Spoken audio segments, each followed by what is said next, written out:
Hara Shankar Jai Jaishankar. Subscribe பண்ணுங்க. ஸ்ரீ மகாபெரிவா திருவடிகள் சரணம். ஹர ஹர சங்கர ஜெய் ஜெய்சங்கர். நம்மளுடைய மகாபெரிவா துணை சேனலில் ஃபாலோ பண்ணிகிட்டு இருக்க அத்தனை பேருக்குமே மிகப்பெரிய நன்றிங்க.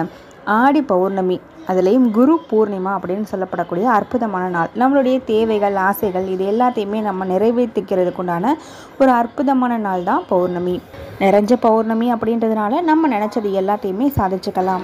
இந்த ஆடி பௌர்ணமி நாள் அன்னைக்கு சந்திர தரிசனம் பண்ணுறது ரொம்பவே சிறப்பு வாய்ந்தது. பௌர்ணமியை இந்த நாளில் நீங்கள் தரிசிக்கும் பொழுது சந்திரபிரையை தலையில் சுடியிருக்கக்கூடிய சிவபெருமானையே தரிசனம் பண்ணதுக்கு சமம்னு சொல்லப்பட்டிருக்கு.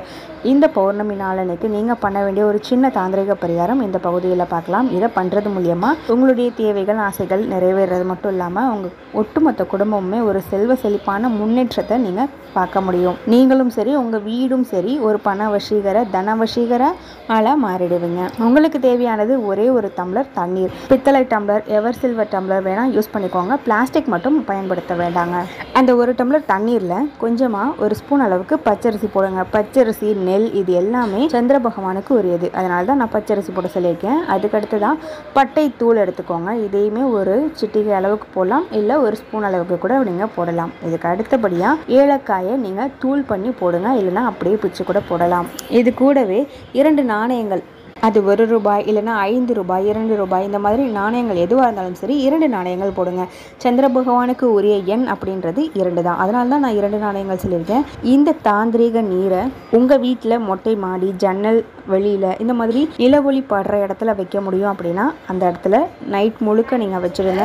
உங்களுக்கு அந்த மாதிரி வசதி இல்லை அப்படின்ற பட்சத்தில் உங்கள் வீட்லேயே இருக்கக்கூடிய வடமேற்கு மூலையில் வச்சுடுங்க.